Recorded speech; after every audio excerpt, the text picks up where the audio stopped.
Voilà, donc je vous l'avais proposé, ou je l'avais dit tout à l'heure, donc joie de vous retrouver.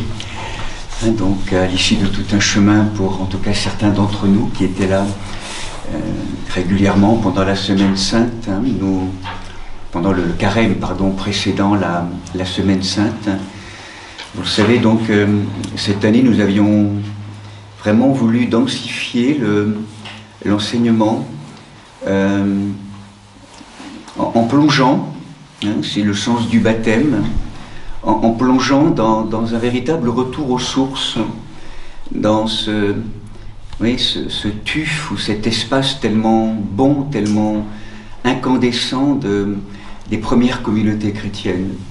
Le sens du baptême, nous l'avons rappelé, a été un peu oublié en Occident, cette dimension baptismale, ce climat baptismal du carême et donc de Pâques, puisque toute la dimension pascale, vous le savez, et nous l'honorons maintenant, on va le rencontrer un peu plus précisément à travers des textes, à travers des chants, à travers tout un climat, des rituels, puis des actions qu'on va poser ensemble.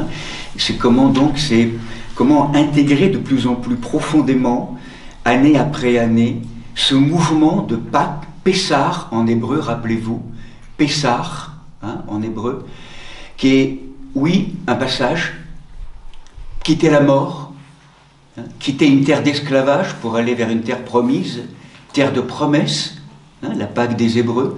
Mais Pessar, aussi en hébreu, c'est la sortie du piège. Sortie du piège dans lequel nous sommes inscrits depuis tant de générations. La matière est prise au piège, de tout un ensemble de forces qui l'entravent, qui la déchirent, qui l'enténèbrent.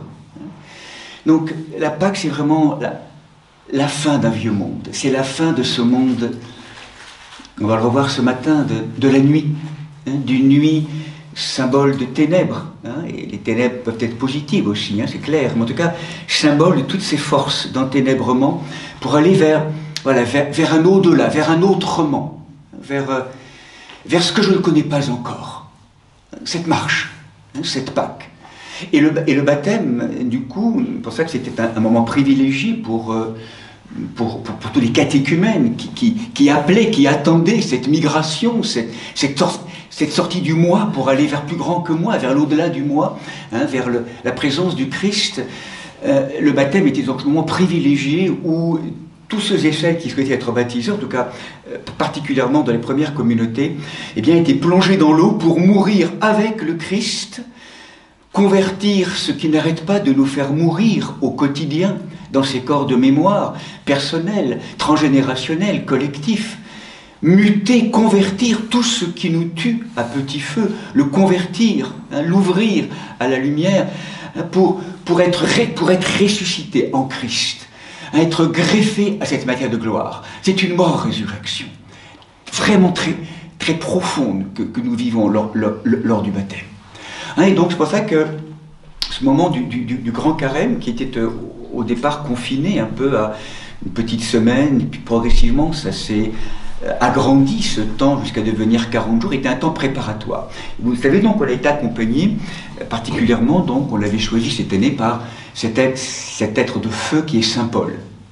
Paul, Shaoul, Paul, à partir de son expérience de conversion, de cet éblouissement, Paul donc nous a décliné à travers toutes ces marches sur ces chemins d'Asie mineure et puis en Europe. Il a été celui qui a universalisé le message du Christ. Sa conversion date de 32, 33, 34, 2, 3, 4 années après la mort-résurrection du Christ, à peu près, historiquement. Et comment donc cet homme est venu dans une contagion du vivant, dans un éblouissement qu'il a vécu sur le chemin de Damas, sa rage, son fanatisme religieux enragé contre les disciples du Christ va être complètement converti. Il va devenir cet homme totalement nouveau, habité du Christ, éclairé, brûlé d'amour par le Christ. Et il n'aura de cesse, au cas de tribulation, vous vous rappelez, donc de témoigner, de prêcher, cette prédication, avec des miracles bien sûr, tellement de miracles. Et puis, j'ai penser que dans la continuité de cet accompagnement de Saint Paul, qui nous plonge vraiment dans le climat des premières communautés chrétiennes, de leur incandescence, de leur balbutiement, pour venir nous parler pour les temps actuels, dans un monde qui a pris froid à l'âme, nous l'avons souvent rappelé, un monde qui est tellement désorganisé et tellement désinformé, tout un temps à la fois douloureux et béni.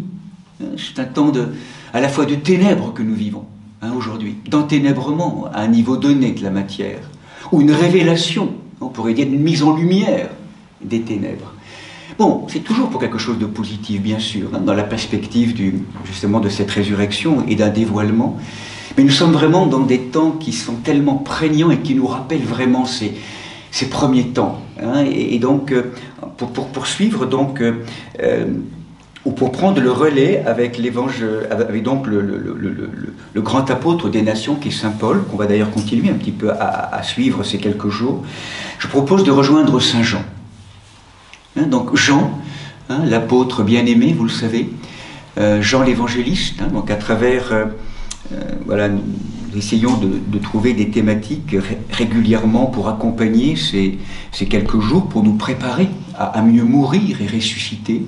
Nous avions abordé un ensemble de thèmes l'an dernier, puis il y a 2 ans, puis il y a 3 ans. Donc voilà, revenir à Saint Jean, comme le deuxième grand théologien, la deuxième grande figure, d'ailleurs la première grande figure, je pourrais dire, mais à côté de Saint Paul.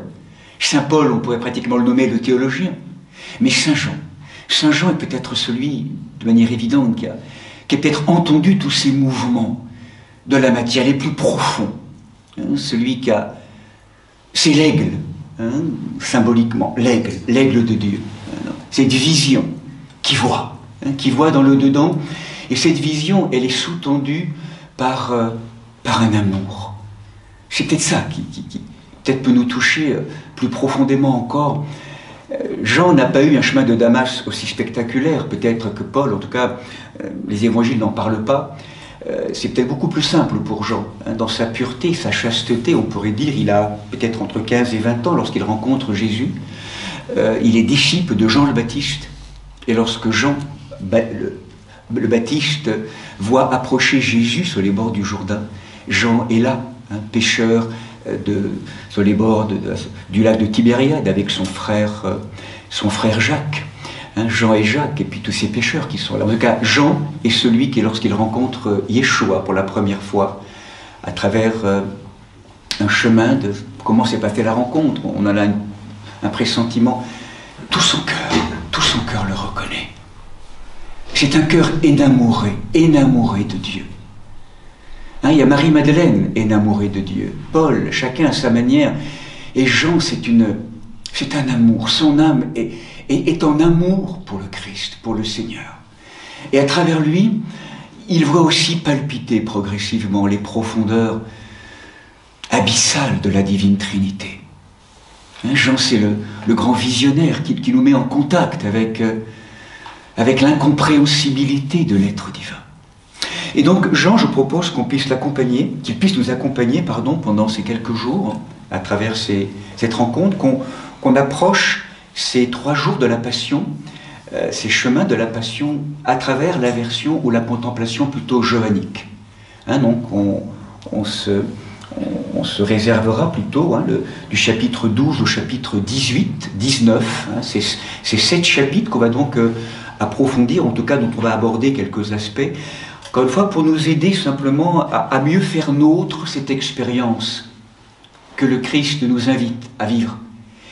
Il passe, il est l'homme qui passe, il est l'homme pascal, l'homme qui est descendu dans les profondeurs pour ressurgir, vivant, ultra-vivant, et il nous invite aussi à passer. Et il nous invite finalement à prendre la main qu'il nous tend, pour nous inviter à passer avec lui. Et donc du coup, nous ne pourrons pas éviter ces descentes dans ces nuits intérieures. Le travail a déjà commencé, le travail va s'intensifier, parce que plus que jamais, aujourd'hui, nous sommes convoqués par la présence de l'Esprit Saint pour répondre à ce pourquoi nous avons été créés. L'exigence est de plus en plus grande. Et donc, c'est cette descente C'est descendre dans les profondeurs, donc pour travailler, pour être accompagné par Jean, pour qu'on va se proposer de vivre. Et je vous rappelle que ce qu'on appelle véritablement les 3 jours saints, donc le triduum, ces 3 jours saints sont le jeudi saint, vendredi saint et samedi saint. Puis il y a le dimanche, bien sûr, qui est la Pâque, le jour de Pâques, mais les 3 jours saints, donc vendredi, samedi, jeudi, vendredi, samedi, on pourrait les résumer de manière très très forte en disant la chose suivante: le jeudi, tout se dit; le vendredi, tout se vit; et le samedi, tout se tait; et le dimanche, tout revit. Le samedi soir ou le dimanche, tout revit. Tout se vit, tout se dit, tout se vit, tout se tait, tout revit. Et c'est pour ça que depuis pas mal d'années maintenant, dans ce tout se vit du jeudi, on le décline du coup à partir du mardi. Et donc mardi, mercredi, jeudi, on essaie d'approfondir un peu cette thématique à travers des paroles, à travers un approfondissement, à travers cet approfondissement de la parole, de telle façon à laisser l'espace du vendredi, je dirais, vivre vraiment en profondeur, nourri des textes évangéliques chantés pendant la liturgie, puis peut-être qu'on approfondit ensemble. Voilà, mûrir donc 3 propositions, 3 propositions que je vous propose à travers ces 3 jours, le matin simplement de 10h à midi. Aujourd'hui, la thématique qu'on va rejoindre en lien avec une parole très importante qui va clôturer le chapitre, en tout cas qui va clôturer un petit peu ce que je voulais vous signifier ce matin, c'est le thème de la nuit. Voici la nuit, la descente dans la nuit. Et comment Jésus, dans la version johannique, va nous conduire dans cette nuit. Il va dans la nuit maintenant, on va définir ou rappeler un petit peu tout cela, et comment il va faire de cette nuit un lieu d'enluminure, un lieu d'illumination. Et ça, c'est particulier à l'évangile johannique. On aura beaucoup moins dans l'évangile de Jean ces logiques parfois très douloureuses, très souffrantes, parfois même pesantes, on pourrait dire, que nous proposent les versions synoptiques, sans jamais les mettre de côté. Il faut les conjuguer ensemble, ces 4 évangiles. Mais l'évangile de Jean va nous apporter ces dimensions ou ce regard pascal. On pourrait dire ce regard presque glorieux ou pascal à travers l'expérience de la descente de la nuit. Demain, si vous le voulez bien, nous aborderons un autre thème dans la continuité, où nous découvrons que celui qui nous accompagne, celui qui nous montre justement le chemin, c'est Jésus. Voici le chemin. Et jeudi, nous aborderons ce 3e thème, voici l'homme. Voici la nuit, voici le chemin. Voici l'homme, à travers cette dramaturgie de toute cette dramaturgie du vendredi saint, le passage, et comment Jésus va se révéler, comment il va se révéler sujet. Je crois que pour nous, c'est une question extrêmement importante. Dans tous les passages qui sont les nôtres, à qui donnons-nous autorité? On l'a beaucoup signifié, cette expression, depuis pas mal de semaines maintenant. On se rend compte que dans les épreuves qui sont les nôtres aujourd'hui, personnelles et collectives, donc c'est vraiment en lien avec une expérience humaine, nous restons souvent, même si nous ne le souhaitons pas, mais nous restons encore trop objets et dépendants de mécanismes tellement engrammés depuis longtemps dans la matière, presque réactifs, au-delà même de nous, qui nous manipulent. Dans la dimension psychique, nous savons bien tout cela, sans aucun jugement. C'est simplement un mode de fonctionnement, ou un constat presque clinique, je pourrais dire. C'est comment toute notre vie, c'est comment de moins en moins donner autorité et pouvoir à ces forces d'inconscience qui nous habitent. En prendre conscience déjà, puis en les éclairant, en les déconstruisant, en les ouvrant à la lumière, comment faire apparaître de plus en plus la condition de sujet, du je suis. C'est vraiment la grande thématique, je dirais, du chemin que nous propose Jésus. Donc, c'est l'avènement du sujet, l'avènement du je suis. Et le Christ, on va le voir, et c'est très très prégnant, dans la contemplation ou dans le parfum johannique, c'est vraiment celui qui reste toujours. les autres évangiles aussi bien sûr. On a l'impression qu'il est maître des événements, tout en paraissant les subir extérieurement, à travers des tyrans, à travers des mécanismes de compromission et de manipulation. En vérité, on va le discerner, il reste toujours sujet. C'est lui qui est vraiment là en train de passer. Et donc il nous invite, je trouve, ça c'est très intéressant pour nous, et c'est ça finalement le sens, peu importe les mots, le sens c'est comment de plus en plus le laisser nous défaire, le laisser nous déconstruire, le laisser nous désentraver, nous déscotcher, nous désidentifier. Et que c'est pas moi qui vais le faire. Moi, je vais être là à regarder dans une vision non impliquée. Ce n'est pas sans moi. Mais l'œuvre de déconstruction, l'œuvre de désentravement, c'est l'œuvre d'un autre en moi. C'est l'œuvre de l'esprit. Et c'est en se laissant être désentravé que de plus en plus, je vais laisser la possibilité à ce que ce qu'il y a d'éternellement vivant et nouveau apparaisse. Et du coup, vous sentez bien, l'histoire qui se joue là, c'est: est-ce que je vais arriver vraiment à donner autorité à celui qui veut désentraver et qui veut délivrer la vie en moi? À qui je donne autorité? À qui je fais confiance? C'est le grand thème pour moi de la confiance qui est là. On a tellement du mal à faire confiance. La foi, le thème de la foi. En creux derrière tout cela, c'est ça. On n'a jamais assez la foi. On n'a jamais assez confiance. Que là où ça peut paraître impossible à l'homme, ça peut être possible à Dieu, à l'être, au vivant, à l'ultra-vivant. Tout est possible. Et c'est ça que vraiment, je crois, au-delà de... qu'il faudrait vraiment arriver à entendre tout doucement, comme si on n'avait pas le choix plus que jamais aujourd'hui de nous abandonner, de capituler et de nous abandonner à l'œuvre du Christ, à l'œuvre de la Trinité. Et c'est pour ça qu'avec l'évangile johannique, la présence bouleversante qui est dans l'arrière-plan, vous le savez, c'est celle de Marie. Archétype, présence tellement vibrante et vivante, historique, mais aussi prendre chez soi Marie, l'archétype de Marie. Tellement prégnant pour nous, tellement important. Toutes ces images sont là, tous ces visages sont là.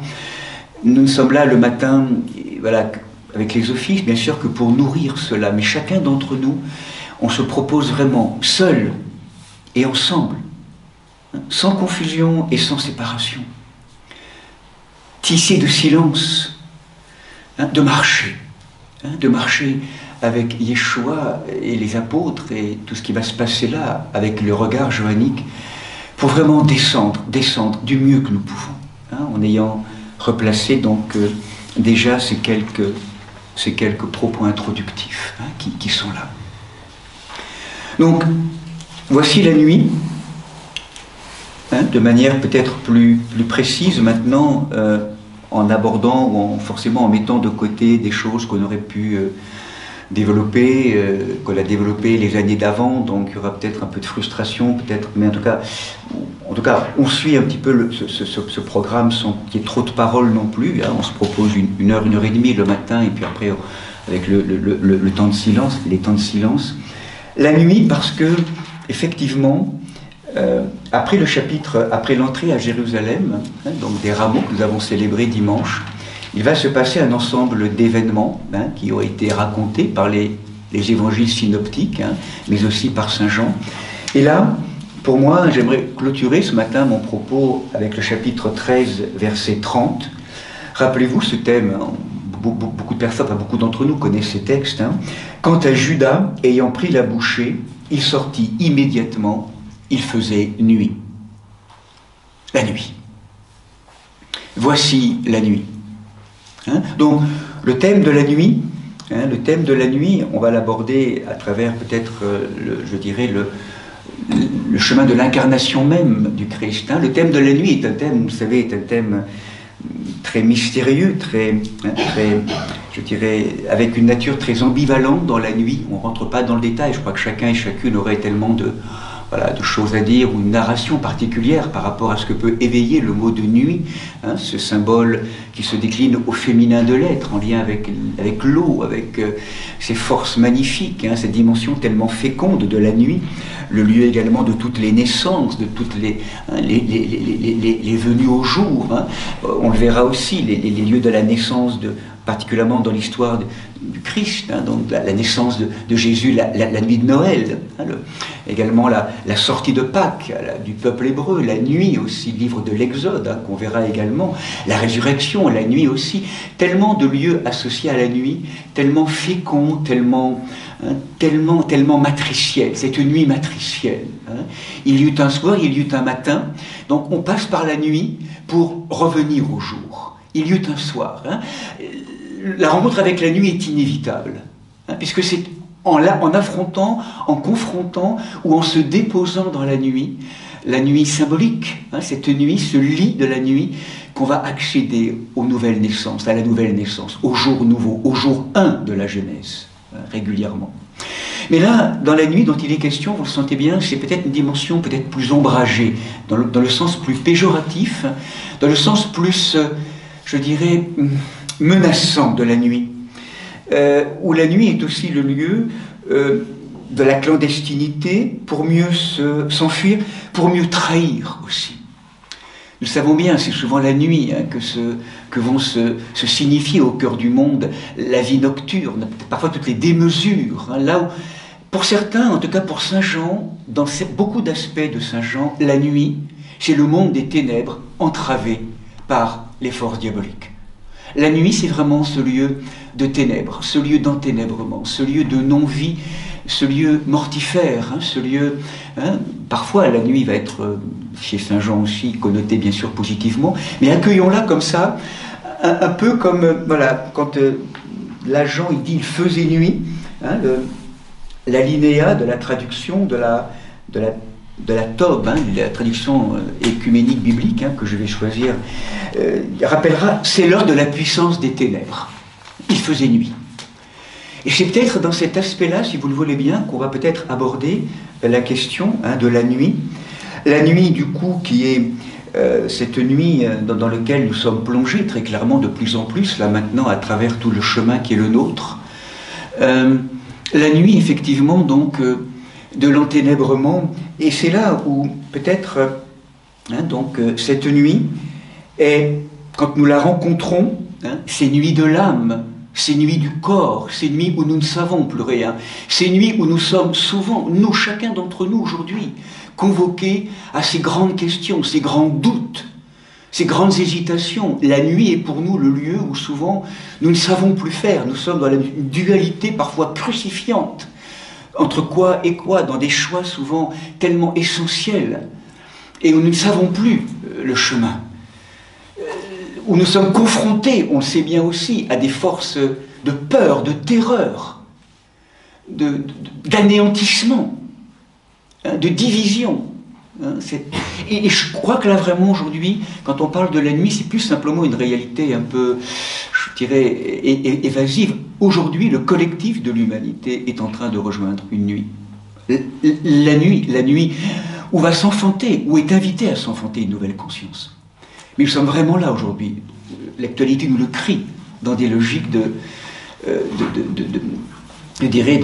douleur de plus en plus profonde. Et ce n'est pas à désespérer. Si je dis ça, je ne suis pas en train de nier aussi le fait que tout ça est au service de l'avènement de la lumière. C'est tenir ensemble les deux aspects. Hein, on va le voir. Cet avènement de la lumière nous oblige à rencontrer et à plonger dans l'inaccompli, qui n'est pas simplement à ce moment-là ces belles énergies animales qui nous fondent, un inaccompli pris en main par des forces des deux morts, épousé par ces forces diaboliques. Hein, et Jean, il le nommera le Satan. Des forces d'enténèbrement, des forces nocturnes. Hein, ces forces qui nous font désespérer de nous, de l'autre, du tout autre, de la source d'amour, qui ne veut pas du jour. Il y a une nuit qui ne veut pas du jour. Je ne sais pas comment dire ça. Une nuit consciente, enténébrante, qui ne veut pas du jour. Hein, qui nous ennuite, qui nous enténèbre. Hein, qui nous font désespérer. C'est pas pour vous le jour. Alors qu'on est créé pour être des enfants du jour. Des enfants de la lumière du jour 1. Et on sait bien tout ce qui peut se passer là en nous. Et on ne pourra pas faire l'économie d'aller rencontrer cela. Un chemin spirituel qui évacuerait, je dirais, la rencontre avec la nuit, avec le plus ténébreux de nous-mêmes, n'est pas un chemin véritable. Hein, on va souvent beaucoup trop vite vers comme on pourrait dire, la lumière, tout est bien, tout est... Non, ça va obliger véritablement pour que ce soit vrai, pour que ça soit incarné, encharné, incarné. Il y a l'invitation à passer par la nuit. Cette nuit qui est une nuit, je dirais, féconde à la mesure où nous allons en faire un chemin, voilà, de révélation, hein, de déconstruction, de mort à soi-même, de passage de ces lieux multiples pour de plus en plus aller vers de l'unité. Et donc, voilà, on pourrait dire que cette nuit, je pourrais peut-être l'évoquer, si vous le voulez, très succinctement, dans le sens où finalement le Christ lui-même, on pourrait le dire dans cette perspective-là, le Christ lui-même, Jésus-Christ, comme deuxième personne de la Trinité, comme Verbe. Hein, donc là, je m'excuse, je rappelle un petit peu toute cette dramaturgie, un peu cette odyssée un peu de la, je dirais, théologique, hein, de la Trinité, lorsqu'il est question à un moment donné, hein, de rappeler cela. C'est que dès avant, et partons déjà de cela, que nous rappelle tellement, de manière tellement somptueuse Saint Paul, en tout cas dans l'épître attribuée à Saint Paul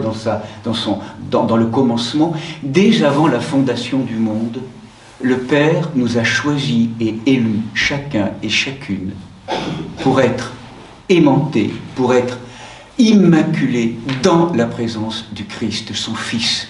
Nous sommes tous destinés à devenir des enfants. Des enfants, nous le sommes. Mais comment je dirais, comment adopter ce qui est déposé en chacun d'entre nous? Comment devenir ce que le Père appelle que nous soyons? Et force est de constater qu'au moment où cette révélation a été faite, Dieu, le Père, la Trinité, dès avant la fondation du monde, a le pressentiment, ou en tout cas le tout amour, la toute joie, le vivant, pressant ou à le désir de créer des êtres auxquels il ferait participer en plénitude ce don d'amour, de vie, de joie, devenir fils et filles en plénitude. Et ça, c'est à travers celui qui était invité à s'incarner, à manifester cela de manière plénière chez le Fils qui émane de la Trinité, en Jésus-Christ. Et donc, à un moment donné, dans le cheminement de la matière qui a mésusé, vous le sentez bien à l'histoire, c'est que l'être humain crée ainsi de manière tellement bouleversante et magnifique comme étant des enfants ouverts à la présence, invités à devenir par grâce ce que Dieu est par nature. Comment, à un moment donné, l'être humain, on n'en parle pas, voilà, va rentrer dans les ténèbres, justement, où il va mésuser de sa liberté. Et il va donc, à travers toute une stratagème, hein, qu'on retrouve dans le livre de la Genèse, etc., eh bien, signifier cet enfermement, et comment, à un moment donné, donc, l'enténèbrement commence là, ce qu'on appelle cette nuit, ou cet enténèbrement, c'est l'enquistement, ou l'enténèbrement, le refus, je dirais, ou l'oubli de la relation, qui met de l'espace, qui illumine, qui éclaire. L'humanité close sur elle-même, enfermée sur elle-même.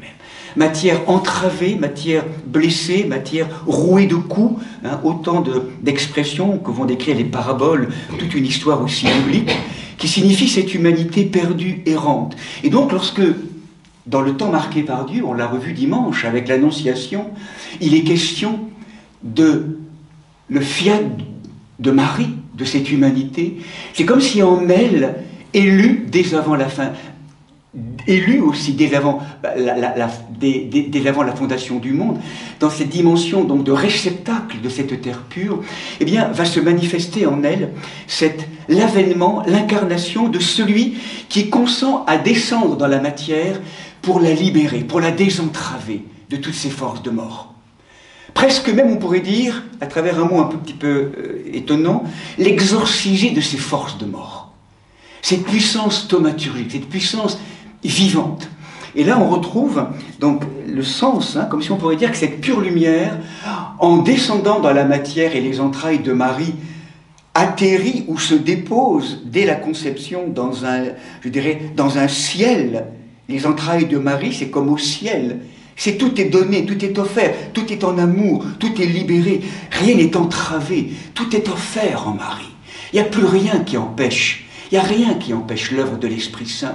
Et là, Yeshua, donc le Christ, dans la conception du Fils de Dieu, descend dans un ciel intérieur, dans l'entraille de Marie, pour maintenant sortir après la naissance et aller rencontrer en se préparant, je dirais, les ténèbres du monde, la nuit du monde, à travers sa conception puis son incarnation.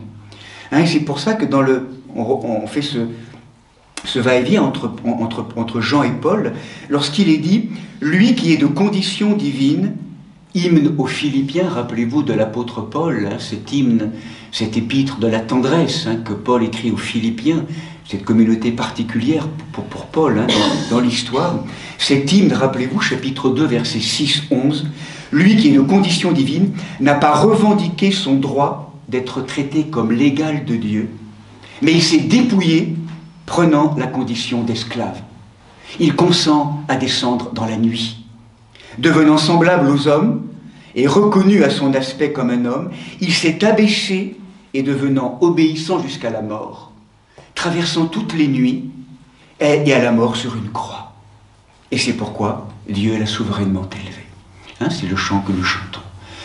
La descente dans l'incarnation, ça paraît intéressant, c'est de voir que vraiment, du point de vue de la tradition de l'Église, cette image médicale très forte de Jésus-Christ, médecin des âmes et des corps. Il y aurait vraiment des passages immenses à lire de saint Antoine le Grand, de saint Grégoire de Nice et d'autres, vraiment signifie la descente du Christ comme le médecin des âmes et des corps, et qui va s'opérer tout au long de sa mission terrestre par tout un ensemble de paroles, d'actions qu'il va opérer. Donc, dès qu'il va vivre ce baptême, la théophanie, donc il a une trentaine d'années à ce moment-là, il est né en -5, théophanie on considère en +27, donc 32 ans, quand il commence son ministère. Et là, il descend dans l'eau du Jourdain, donc le baptême, justement. Et là, il guérit la matière du monde, pour après, il va putréfier, pour maintenant, béni par le Père. Et puis après, aux noces de Cana, rappelez-vous, ils n'ont plus de vin. L'appel de Marie qui est totalement au rendez-vous et qui vient simplement avec son Fils signifier que l'humanité, ennuyée, enténébrée, a perdu le vin, a perdu le goût de l'ivresse, de la joie, du jour nouveau, de la liberté. Comme si la mère aussi, on pourrait dire, bénissait ou accompagnait son Fils, maintenant dans la grande descente, de plus en plus profonde, dans ce qu'on appelle la matrice de feu. Et tout au long de sa prédication, pendant 3 ans et demi, il n'aura de cesse que de marcher sur ces terrains de Palestine, de Galilée, de Judée. Quand il marchait, rempli de vie, rempli de joie, rempli de Dieu, il est Dieu lui-même, vrai homme, vrai Dieu. Toute la matière était soulevée. Je trouve que, au-delà des évangiles, il y a un petit texte, je trouve, un poète qui a vraiment très bien perçu cela dans sa poésie, c'est Christian Bobin. L'homme qui marche. Tout est dit dans ce texte, bien sûr, au-delà des évangiles, qui est vraiment le texte fondateur, mais cette sensibilité poétique de cette marche victorieuse, de cette marche qui soulève la matière du monde et qui la délivre. Le jour et la lumière qui visitent toutes les nuits, et les nuits de plus en plus profondes, au fur et à mesure donc de la marche de Jésus, de ses miracles, de sa prédication, de tout ce que les textes bibliques, les guérisons nous rappellent. Jésus descend toujours plus dans des nuits les plus en plus profondes pour libérer de plus en plus profondément une matière ennuitée, une matière enténébrée, entravée par toutes ces forces de mort. Comme il est invité à descendre dans chacune de nos humanités, en chacun d'entre nous, avec des entraves de plus en plus profondes, douloureuses, anesthésiantes, mortifères de ces impacts de mort qui nous habitent. Il descend. Le Christ, on pourrait dire ainsi, traverse la nuit et les ténèbres de l'humanité, entravé désormais par la mainmise du Satan ennemi sur elle. Et la descente du Christ, vraiment, dans ses profondeurs, se fait à différents niveaux, selon la nature du démon rencontré. À travers tout un ensemble d'expériences et de récits, la réanimation de la fille de Jaïr, qui vient de mourir, ou d'autres, hein, du fils de la veuve de Naïm, n'a rien à voir avec la réanimation de Lazare 4 jours, lorsqu'il s'agit de 4 jours de mort dans le tombeau. On sent que là, l'emprise, hein, et la réanimation de Lazare, Jésus la rencontre à la fin de sa prédication. Là, il est presque il est troublé, il est bouleversé. Il sait qu'il rencontre l'effigie du Satan ennemi dans des profondeurs de plus en plus terrifiantes et denses. Hein? Donc c'est descendre dans la nuit, hein, jusqu'à Lazare, on pourrait le dire. Et là, donc, vous le savez, après Lazare, hein, eh bien, il y a eu tout un moment où Jésus, jusqu'à maintenant, donc, on pourrait dire, se cachait, et ce n'était pas encore son heure, on pourrait le dire ainsi. Cette vie, donc, l'évangile de Jean est assez explicite, hein, lorsque il est dit de Jésus, il s'abstint désormais d'aller et de venir ouvertement parmi les Juifs, parce qu'à travers cette prédication, vous le sentez bien, cet homme tellement vivant va susciter de plus en plus de haine, de colère, de refus de toutes ces forces prises en main quelque part par ces forces diaboliques, de toute puissance, et particulièrement en lien avec les pouvoirs religieux et politiques de l'époque. Donc, le vivant, l'ultra-vivant, celui qui amène le jour, il est la lumière du monde qui vient éclairer, va se heurter au refus de la nuit, de toute cette présence qui habite la nuit, qui ne veut pas de la lumière. Le Logos vient chez lui et les chiens ne le reçoivent pas. C'est pas très loin de chez nous, c'est en chacun d'entre nous. Regardons ces lieux. Ces temps de retraite en silence dans les semaines saintes, c'est comme si nous étions invités à demander au Seigneur, montre-moi ces lieux que je ne sais pas voir, ces lieux d'aveuglement, ces lieux de nuit qui continuent à résister encore et encore à ta lumière, Seigneur. J'en peux plus. Je sais que je suis noué, pris en main, entravé par des forces qui ne veulent pas. Et montre-moi le chemin. Moi ne peux pas, moi ne vois pas, moi ne sais pas. Toi, tu sais. Si je te donne la possibilité, si je te donne autorité pour allumer la lumière, allume la lumière dans mon âme, Seigneur. Que je puisse prendre conscience, simplement. De là où je me rends bien compte, dans cet mécanisme relationnel, ça n'arrête pas d'achoper. Ou dans ma relation à la vie, à la mort, aux événements, à moi-même, à toi.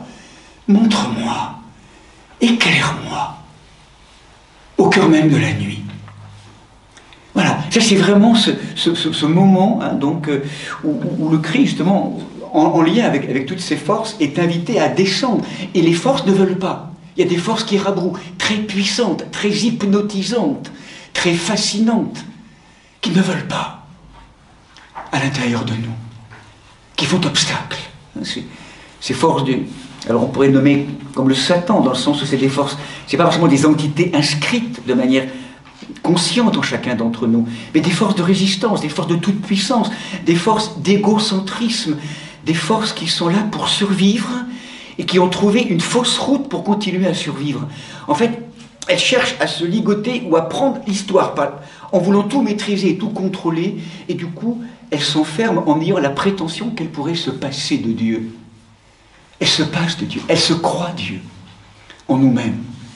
Hein, c'est simplement un constat qui est là en chacun. C'est très subtil, chacun d'entre nous, hein, comme si tous ces mouvements de l'âme parfois sont parasités, sont tissés de quelque chose qui peut encore empêcher vraiment que ce soit toi, donner, apprendre à me donner, à m'abandonner totalement, de plus en plus profondément. Parce que l'exigence de la vie personnelle et les questions qui me sont posées, de toute façon, vont me rejoindre là.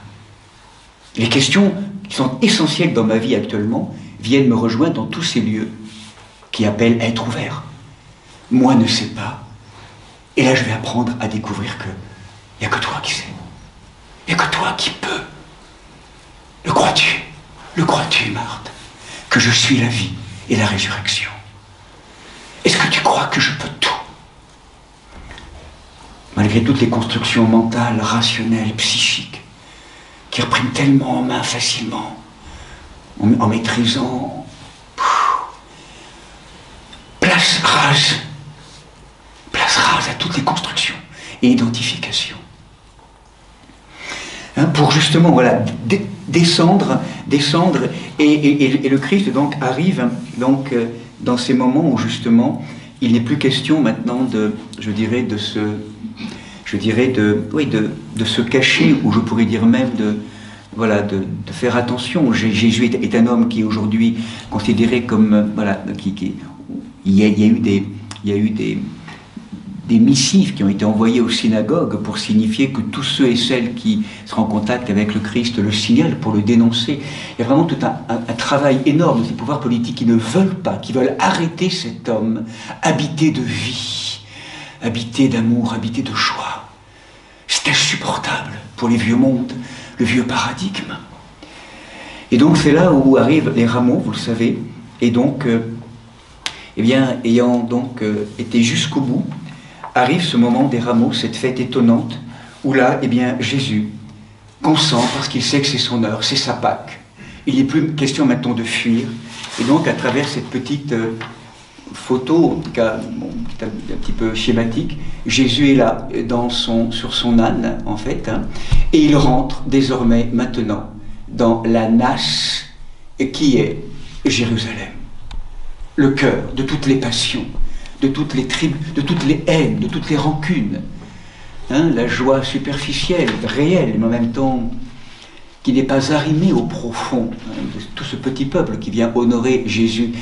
C'est encore trop fragile, c'est pas encore enraciné, ils n'ont pas encore vraiment entendu le message de l'intérieur. Hein. Et donc là, Jésus entre vraiment à Jérusalem. Il entre dans la nuit. Il entre dans la nuit profonde, obscure, de tout ce que la ville peut signifier, de tous les trafics. Là, on est vraiment au cœur du monde contemporain.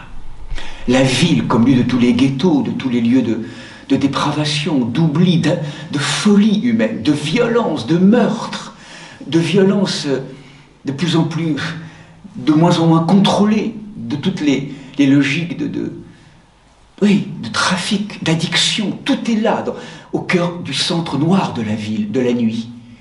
Et là maintenant, Jésus va rencontrer cela. Il rencontre cela. Même s'il est le seul à le savoir, Marie, bien sûr, le sait, sa mère, Marie-Madeleine aussi, on a le pressentiment, bien sûr, Jean sans doute aussi. Mais tous les autres sont dans une espèce de, bien qu'il l'ait annoncé, dans une espèce de, voilà, je dirais, d'amnésie ou de mécanisme de déni. Très intéressant au niveau psychologique. Hein. Comment il est facile pour nous, quand on ne veut pas voir, alors qu'on sait que ça ne va pas, on met des mécanismes de déni très forts. Dans nos mécanismes de défense, de construction. C'est tellement prégnant aujourd'hui, actuellement, dans le collectif de l'humanité. On sait ce qui ne va pas, on sait que ça va mal, vraiment. Il n'y a aucune décision concrète qui est prise pour que ça change, parce qu'il y a un déni profond, personnel, mais aussi collectif. Système de résistance qui ferait qu'il faudrait qu'on change tellement que c'est pas possible, que c'est insupportable. Donc, des forces d'aveuglement, des forces d'anesthésie, c'est tout ça qu'on rencontre. En chacun d'entre nous aussi. En chacun d'entre nous aussi. C'est tellement immense, Seigneur. Parce que là, si je lâche tout, j'ai plus contrôle, Seigneur. J'ai plus contrôle sur ma vie. Si vraiment je te donne toutes les rênes, j'ai plus contrôle. J'ai plus le contrôle. J'ai plus la maîtrise. Oh. Tous ces mécanismes de construction, depuis tellement longtemps, qui sont interpellés, ébranlés par cela. Et donc, voilà, pour entrer maintenant plus dans le texte, ceci étant posé, le contexte étant rappelé, je propose, si vous voulez, maintenant voilà, une petite demi-heure qui reste là, d'aborder en fait peut-être trois aspects. Hein. Voilà, certains ont été abordés parfois de manière beaucoup plus profonde certaines années, mais on va peut-être l'aborder de manière donc plus, voilà, plus tranquille, on pourrait dire, cette fois-ci. On rejoint le chapitre 12 de l'évangile de Jean. Donc rappelez-vous, c'est vraiment maintenant dans la direction de l'évangile ce que je vais proposer. Et en particulier le verset 20, où là donc Jésus est rentré. Ce que je n'ai pas signifié aussi, c'est qu'une fois que Jésus est rentré donc à Jérusalem, il y a des va-et-vient pendant 3 jours, lundi, mardi, mercredi, qu'ont très bien décrit les évangiles synoptiques. Jésus sait que c'est la fin de sa vie. Comme maître éclairé, il n'a de cesse maintenant, pendant ces quelques jours, de nous donner et de donner à ses apôtres des paroles et des actes très forts pour faire mémoire. Ce sont ces derniers jours. Autrement dit, il nous donne là un testament de paroles. Donc vraiment, si vous voulez accompagner tous ces temps de retraite, plongez dans les passions de Matthieu, Marc et Luc, parallèlement à celles de Jean. Elles sont différentes et en même temps complémentaires. Les synoptiques vont beaucoup plus dans les débats polémiques. Et Jésus donne sa vie à ce moment-là pour essayer encore et encore, à travers des miracles, des guérisons, et en même temps des polémiques, des paroles très dures, des paroles rectificatrices, pour se rappeler que le véritable amour, c'est du diamant. Il est le maître de l'agapé. Cet amour n'est pas mollesse, n'est pas complaisance. Il est aussi rigueur. Il est douceur avec certains, et avec certains moments, et il est aussi rigueur. Il vient secouer, il vient ébranler, c'est Dieu lui-même qui parle, il est la parole de Dieu incarnée. Il vient donc secouer tous ces lieux qui ne veulent pas, et c'est pas agréable. Il vient secouer ces lieux qui ne veulent pas, qui résistent. Pour ceux qui sont abandonnés, cette parole est une merveille, c'est un miel, c'est une douceur. Mais pour tous ces lieux qui ne veulent pas bouger, qui sont crispés, c'est une parole qui est dure, qui peut paraître rude. Il vient rectifier. Nous l'avons abordé, ces évangiles vont être suivis là. L'évangile de Jean, il est vraisemblable, même si ce n'est pas indiqué, reprend après les rameaux, sans doute au moment du jeudi, puisque associé à ce qu'on va partager maintenant, est associé aussi la Sainte Seine.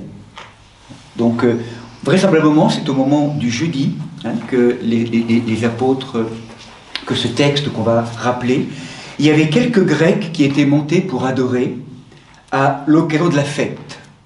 Donc là, les Grecs, au cœur des Hébreux, rappelez-vous, c'est un peu Saint Paul, ce monde des nations qui sont là, qui viennent donc recevoir une information de Jésus. Je ne vais pas forcément dire tous les versets, mais en tout cas, c'est important pour nous. Ils s'adressèrent à Philippe, qui était de Bethsaïde de Galilée, et ils lui firent cette demande: nous voudrions voir Jésus. Philippe va le dire à André.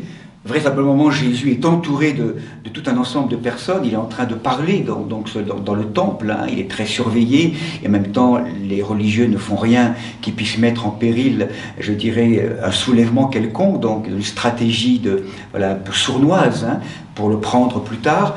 Donc, il est là. Beaucoup de monde, sans doute, qui viennent l'écouter à ce moment-là. Et donc, André est le plus proche. Et là, lorsque André, reçoit la parole de Philippe, ensemble, ils le dirent à Jésus. Et là, Jésus répond à ces êtres qui viennent des nations une parole étonnante, qui est vraiment très différente de ce qu'on peut entendre dans les évangiles synoptiques. Il va dire: elle est venue l'heure où le Fils de l'homme doit être glorifié.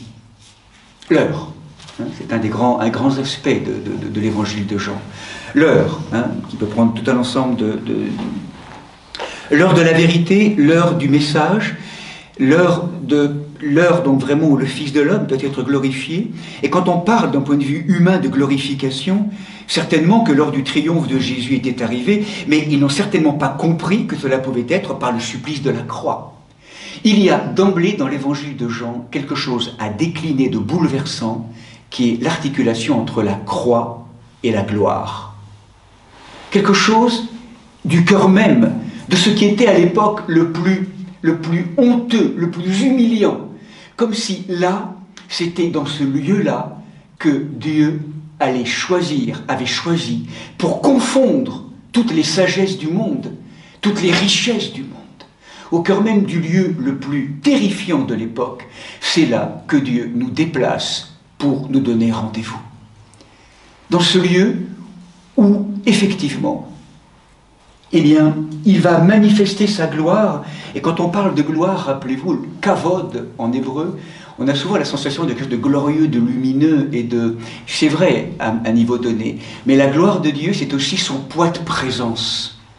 Et du coup, la gloire, lorsqu'elle se manifeste, c'est manifester la présence de Dieu.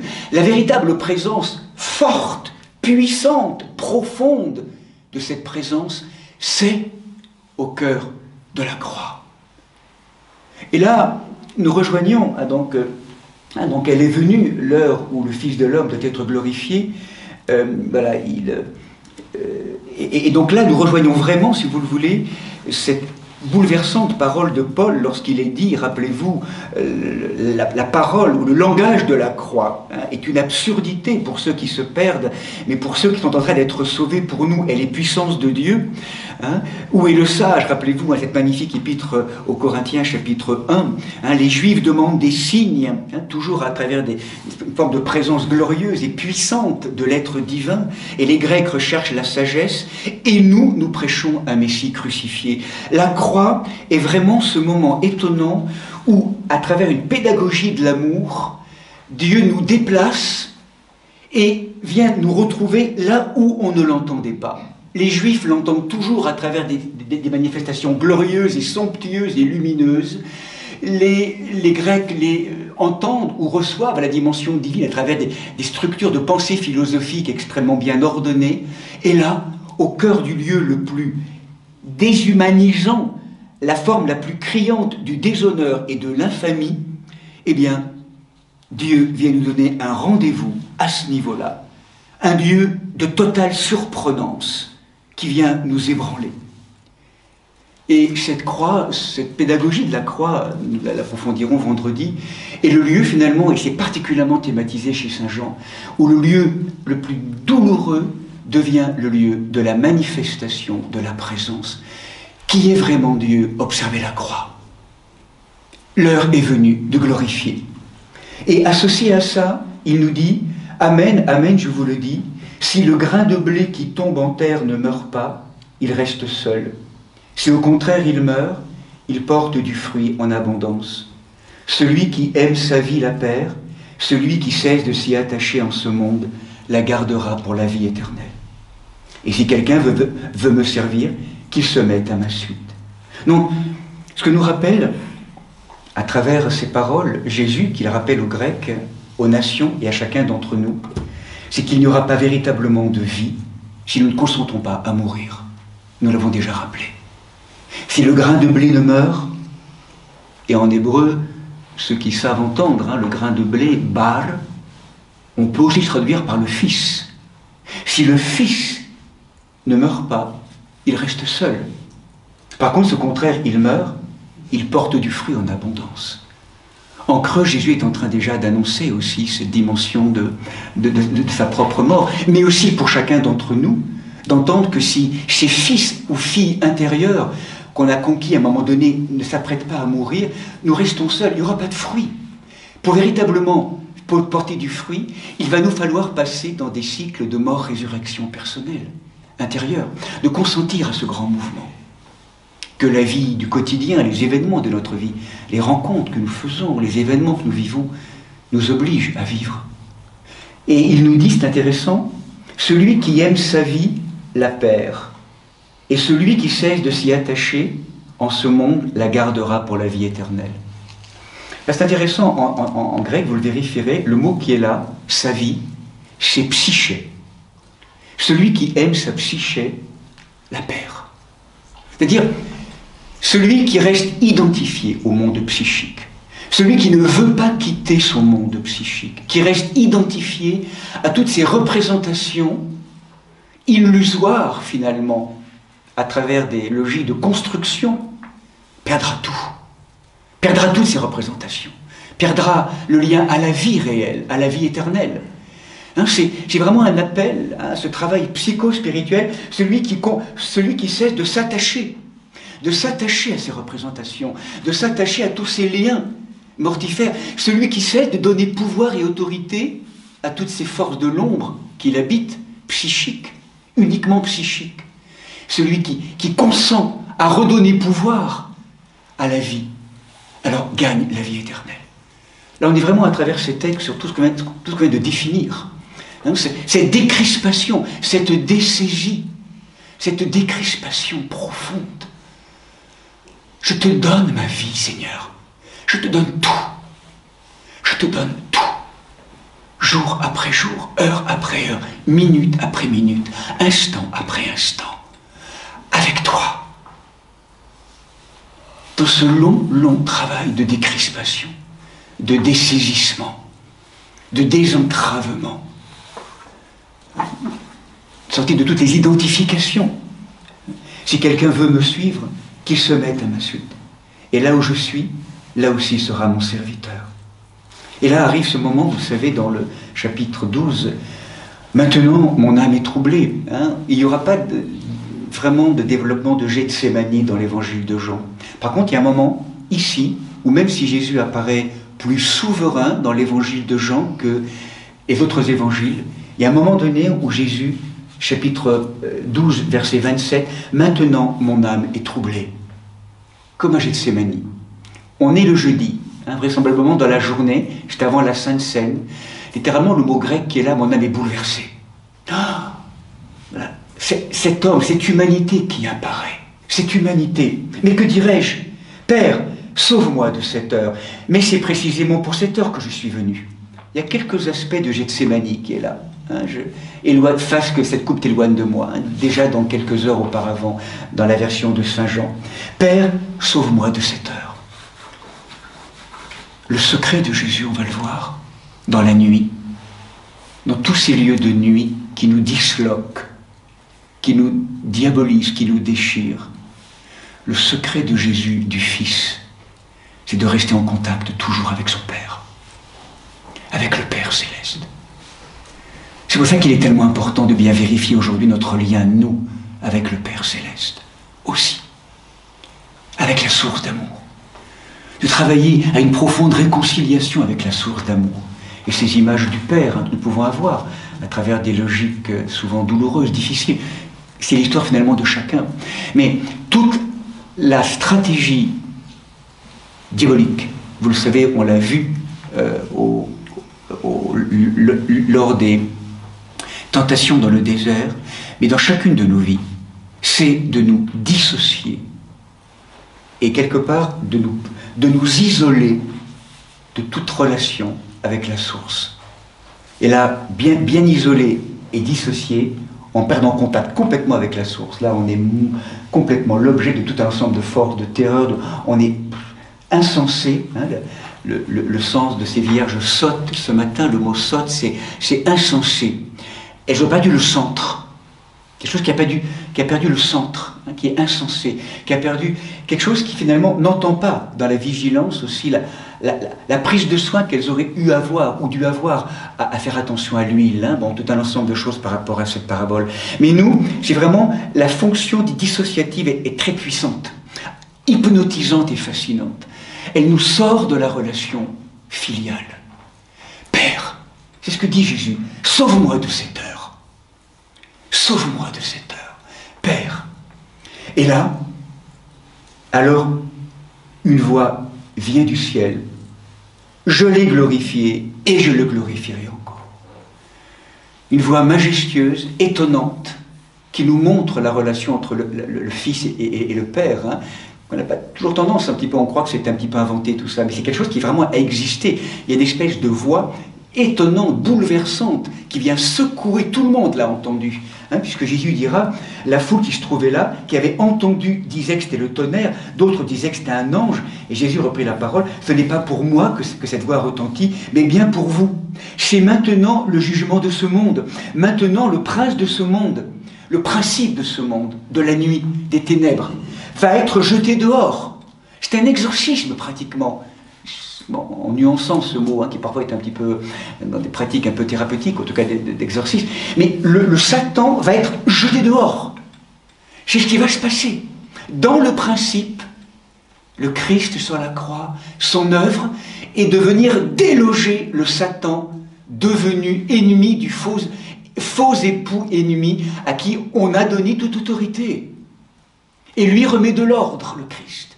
Il vient jeter à bas, il va être jeté dehors. Cette présence monstrueuse, on pourrait dire dévorante, qui sans arrêt nous fait désespérer du projet divin. Collectivement, mais aussi en chacun d'entre nous. En tout cas, c'est ce qui a été acquis par le Christ sur la croix, dans le principe. Eh bien d'accord, il l'a acquis, il l'a fait, c'est acté en tant que dans le principe, dans les profondeurs mêmes de la matière. Nous en avons ressenti, nous, quelque chose forcément dans notre matière, mais pourquoi c'est toujours aussi prégnant en nous? C'est qu'on n'a pas encore pris conscience de la puissance qui est là déposée et qu'on ne l'a pas encore actualisée. Et nous continuons à donner autorité à ces forces qui n'arrêtent pas de nous subjuguer et de nous anesthésier. On ne donne pas assez autorité à ces forces de vie, à la puissance du Christ en nous, qui l'a délogé à tout jamais. Mais ce n'est pas encore opératif et actuel en chacun d'entre nous. Parce qu'on est encore tellement loin, trop loin, chacun d'entre nous, de cette puissance et de la certitude qu'en Christ ressuscité, c'est la fin de la nuit, c'est la fin d'un vieux monde. Mais c'est chemin faisant, bien sûr, et c'est en entrant chacun d'entre nous dans nos propres nuits, dans nos propres ombres, dans l'histoire que nous avons à assumer, qu'on va aussi avoir à le vivre et à le découvrir. Donc, pour moi, quand j'aurai été élevé de terre, j'attirerai à moi tous les hommes. Et c'est là que, de manière étonnante, arrive cette bouleversante expérience donc de la croix.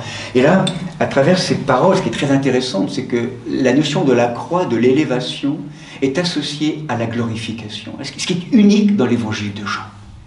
Cette manière, on pourrait dire, le paradoxe du langage de la croix, qui est vraiment ce moment où pour le Christ johannique, la passion, on pourrait dire, est l'heure. Je fais référence à un des exégètes assez connus, Jean Zumstein, qui dira, comme nous l'avons déjà suggéré, la passion du Christ n'est pas le lieu de l'abaissement, ni de la souffrance, ni de l'abandon. À la différence des synoptiques, Marc, Matthieu et Luc, le Christ johannique n'est pas d'abord le juste souffrant, ce n'est pas davantage le langage de l'expiation ou du pardon des péchés qui occupe le devant de la scène, même si ça peut avoir une importance, bien sûr. Le Christ johannique, c'est l'heure de l'accomplissement de la révélation et du retour vers le Père, c'est l'espace de la glorification et de l'élévation du Fils. Donc il faudra toujours entendre, comme si Jean, dans cette contemplation, il écrit quand même dans les années 90 à 100, Jean, c'est le dernier évangile, comme si il mettait une espèce de lumière pascale sur tous ces événements de la Passion. Il ne renie pas, certainement pas, la souffrance réelle qui a été vécue. Mais c'est comme s'il venait l'enluminer, je ne sais pas comment dire, enluminer tous ces récits des synoptiques pour signifier que derrière tout cela, c'est une glorification, c'est la mise en présence, c'est la révélation d'une présence de la lumière au cœur de la nuit. Il ne faudra jamais lâcher ça. On pourrait dire comme ça, une espèce d'enluminure, on pourrait dire dans le sens des icônes, cette enlumination qui ne renie pas, certainement pas. Donc, c'est vraiment la sensation d'un Christ qui donc vit cela et qui nous invite vraiment à entrer dans ce projet. La foule lui répondit, nous avons appris par la loi que le Christ doit rester à jamais. Bref, et Jésus donc dira, la lumière est encore parmi vous pour un peu de temps, marchez tandis que vous avez la lumière, pour que les ténèbres ne s'emparent pas de vous, pour que la nuit ne soit pas reine ou maîtresse de votre vie, ne s'empare pas de vous. Les ténèbres, la nuit, toutes ces forces, car celui qui marche dans les ténèbres ne sait pas où il va. Pendant que vous avez la lumière, croyez en la lumière pour devenir des enfants de lumière. Et après leur avoir parlé ainsi, Jésus se retire. Devenez des enfants de lumière. C'est vraiment, je crois, toute cette dimension qui pourrait vraiment nous, au cœur même de la nuit, de découvrir cela. Et donc, pour nourrir ce que je vous ai dit tout à l'heure, dont bien sûr beaucoup de personnes sont touchés au plus profond de leur cœur par ces paroles de Jésus. Beaucoup avaient commencé à croire en lui, mais à cause justement des pouvoirs religieux, ils n'osaient pas le confesser, de crainte d'être exclus de la synagogue. C'est qu'ils préféraient la gloire qui vient des hommes à la gloire qui vient de Dieu. Regardez parfois comment ça peut nous concerner, ça aussi. Comment parfois dans nos familles, dans le monde, on a du mal à dire qu'on est chrétien. On a du mal à vraiment signifier vraiment notre, parfois à juste titre, mais parfois pas à juste titre.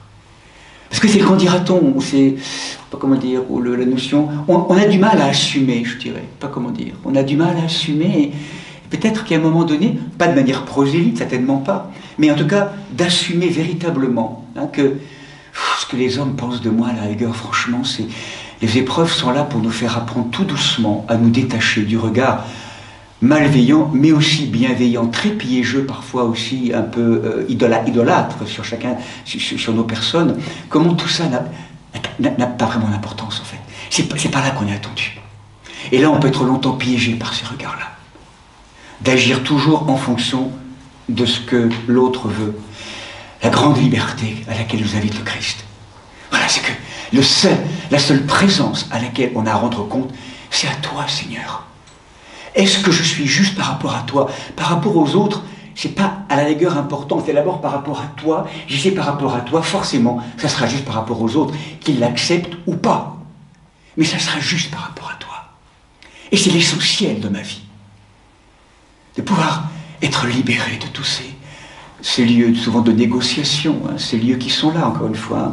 C'est un chemin, c'est un chemin, pas de radicalité, c'est un chemin, mais ne pas oublier cela. Et là, du coup, Jésus va proclamer de manière forte, qui croit en moi, qui adhère en moi, qui a confiance en moi. Croire, ça adhère en hébreu. Qui croit en moi, ce n'est pas en moi qu'il croit, mais en celui qui m'a envoyé. Et celui qui me voit celui qui m'a envoyé.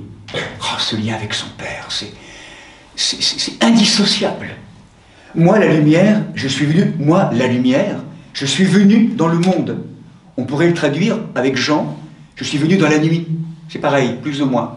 Peut-être pas pareil complètement, mais le monde, dans Jean, c'est vraiment le monde de l'ignorance, de l'inconscience, de l'oubli. Le monde clos sur lui-même. Le monde de la nuit, quelque part, enténébré. Je suis venu dans la nuit, afin que quiconque croit en moi ne demeure pas dans les ténèbres. Si quelqu'un entend mes paroles et ne les garde pas, mais ce n'est pas moi qui vais le juger. Moi, je ne suis pas venu pour juger le monde, je suis venu pour sauver le monde. Qui me rejette et ne reçoit pas mes paroles à son juge. C'est-à-dire, je vais continuer à poser des actes et des paroles, et je vais vivre les conséquences d'une parole ou d'une pensée qui n'est pas éclairée, encore dans les ténèbres. Et donc, je vais vivre les conséquences de tout cela. Là, et sans arrêt, une espèce de justice immanente, où je continue à vivre les conséquences de pensées, d'actes et de paroles qui ne sont pas en lien et enracinés dans la source de lumière. Et je récolte ce que j'ai semé, on pourrait dire ainsi. Je n'ai pas parlé de moi-même, mais le Père qui m'a envoyé m'a prescrit ce que j'ai à dire et à déclarer. Et je sais que son commandement est vie éternelle. Ce que je dis, je le dis comme le Père me l'a dit. Jésus, le Père, le Fils, dans l'Esprit. On va le voir après, l'Esprit Saint va être très prégnant, on le verra plutôt demain. Son lien filial. Je crois qu'une semaine sainte, c'est un moment où nous pouvons demander la grâce, de nourrir la grâce de la filiation. C'est agenouillement intérieur, vous vous rappelez, être à genoux, être à genoux. Berek en hébreu, les genoux, me met en capacité de recevoir la beraka, la bénédiction. Et cette bénédiction, c'est quoi en hébreu? Bar, kaf, mon fils, ma fille, toi, deviens toi. Deviens ce que j'appelle que tu sois. Ce que tu es actuellement, et ce à quoi tu es identifié n'est pas encore loin de là. Ce que j'appelle que tu sois. C'est un devenir. Ouvre cela. Ne le détruis pas, ouvre-le à ma grâce. Et la grâce de l'Esprit va venir travailler la vie, ta vie, pour l'ouvrir à la grande vie. que moi diminue, pour que toi, pour que je suis apparaisse. Tout un ensemble de... Hein, c'est un moment béni aujourd'hui, devant la croix, devant tous ces lieux, tous ces jours qu'on va vivre ensemble. Demandons cette grâce-là. Demandons cette grâce-là. Hein, qu'on va recevoir. Et donc, voilà, peut-être un deuxième aspect à travers cette notion de gloire et de nuit, justement, c'est d'entendre que pour enluminer la nuit, eh bien Jésus, dans une dimension de transmission, là je rejoins le chapitre 13, qui est un chapitre très connu, qu'on va d'ailleurs mettre en mots, en acte, pardon, le fameux Jeudi Saint. C'est ce texte immense, rappelez-vous, dont il est le seul dépositaire. Avant la fête de la Pâque, Jésus, sachant que son heure était venue, il sait, Jésus, que son heure est venue. Hein, il sait vraiment. L'heure de passer de ce monde au Père, lui qui avait aimé les siens qui sont dans le monde, les aima jusqu'à l'extrême. Intéressant ce texte, hein, jusqu'à l'extrême. C'est vraiment la sensation que vraiment, toute l'œuvre de Jésus, c'est l'amour. C'est l'agapé. Effectivement, je rejoins un peu la parole du Père Jean Séraphin quand il est venu la fois dernière, un peu provocatrice, mais je dirais en même temps un peu interrogatrice. Jésus n'a jamais dit « aimez-vous les uns les autres ». Il n'a jamais dit ça. Comment il n'a jamais dit ça? Il a dit « ayez de l'agapé les uns pour les autres ». Parce que quand on dit « ayez de l'amour les uns pour les autres », nous d'emblée, vous sentez bien, l'amour, on le comprend avec nos propres logiques de l'amour psychique. Jésus n'a jamais dit « ayez de l'amour psychique les uns pour les autres ». C'est « ayez de l'agapé ». Et l'agapé, on ne le connaît pas. L'agapé, c'est une qualité d'amour qui n'est pas psychique, qu'on ne connaît pas. Elle n'est pas naturellement humaine. L'agapé, c'est un don de Dieu. C'est l'amour de Dieu. On pourrait dire que l'agapé, si vous voulez, c'est la manière dont le Père aime le Fils, dont le Fils aime l'Esprit Saint, dont la Trinité, les trois personnes s'aiment les unes les autres. Là, on est vraiment dans l'agapé divin. Une qualité d'amour qui est absolument impensable de l'ordre de l'humain. Et c'est ce jaillissement, on pourrait dire, ou cette innervation, ou cette sortie, on pourrait dire, de cette transfusion d'amour trinitaire, qui, si on se met en capacité de le recevoir, va venir nous rejoindre. L'agapé divin, c'est une qualité d'amour qui émane de Dieu. L'agapé est d'origine divine. Donc on ne connaît pas cet amour-là. Et c'est ça que Jésus, c'est de cet amour-là dont il vient nous rappeler. C'est cet amour-là dont est tissé l'évangile de Jean. C'est de rejoindre un amour qu'on ne connaît pas. Et tout le sens de notre histoire pour Saint Jean, tout le sens de l'incarnation, c'est d'apprendre à aimer l'agapé comme Jésus nous a aimés. Il n'y a plus aucune autre question. On est là pour ça. D'apprendre à aimer. À travers des événements compliqués, douloureux, difficiles. Et l'agapé psychique, l'agapé divin, c'est pas de la complaisance, c'est de l'amour diamant. C'est de l'amour, c'est même pas un sentiment. C'est ce qui fonde, nous rappellera Christiane Singer, c'est ce qui fonde, je dirais, le monde, c'est ce qui fonde les univers. C'est ce qui trame l'univers. C'est la présence, joie, lumière, amour, agapé, qui est quelque chose de bouleversant, qui est du diamant, qui est de la douceur et qui est de la rigueur. C'est une qualité inouïe. Je crois que notre prière pourrait être celle-là. Apprends-moi à aimer comme tu as aimé, Seigneur, dans telle ou telle situation. Et vraiment, c'est vraiment tout. L'art de l'apprentissage de l'agapé. C'est vraiment l'incarnation, hein, l'amour, vraiment. Et donc, là, Jésus va nous manifester quelque chose de bouleversant au cours d'un repas, alors que déjà le diable avait jeté au cœur de Judas l'Iscariote la pensée de le livrer. Hein, donc là, on sent bien qu'on est au cœur de la nuit, et que cette force de nuit va se thématiser, particulièrement va prendre un visage dans le texte biblique autour d'abord du Satan, puis après d'un des apôtres de Jésus qui est Judas. Hein, donc on en verra, pas forcément très profondément cette fois-ci, mais on l'a beaucoup abordé, ce thème de Judas, certains connaissent bien ce thème. En tout cas, la notion de Judas qui est là, hein, la pensée de le livrer, sachant que le Père avait remis toutes choses entre ses mains, qu'il est sorti de Dieu et qu'il va vers Dieu, Donc vraiment toute la dimension de Jean, ces rappels tellement saisissants en peu de mots. Jésus se lève de table, rappelez-vous, il dépose son manteau, il prend un linge dont il se ceint, et là il verse ensuite de l'eau dans un bassin et commence à laver les pieds des disciples et à les essuyer avec le linge dont il était ceint. Et là arrive donc tout ce magnifique passage qu'on approfondira, qu'on lira. Certains d'entre nous aussi vivront ce moment donc en église, jeudi.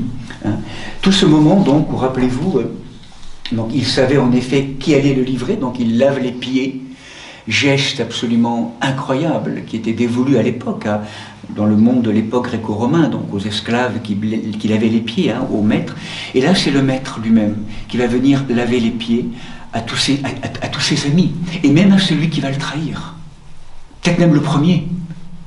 Il lave les pieds de Judas, il lave les pieds de tous les apôtres, et il sait tout cela. Oh, quel amour, mais quel amour, c'est autre chose, c'est quelque chose qui est autre. Et donc là, lorsqu'il eut achevé de leur laver les pieds, Jésus prit son manteau, se remit à table. Comprenez-vous ce que je vous ai fait? Vous m'appelez le Maître et le Seigneur, et vous dites bien, car je le suis. Dès lors, si je vous ai lavé les pieds, moi le Seigneur et le Maître, vous devez vous aussi vous laver les pieds les uns des autres, car c'est un exemple que je vous ai donné. Ce que j'ai fait pour vous, faites-le vous aussi. Amen, amen, je vous le dis, le serviteur n'est pas plus grand que son maître, ni un envoyé plus grand que celui qui l'envoie.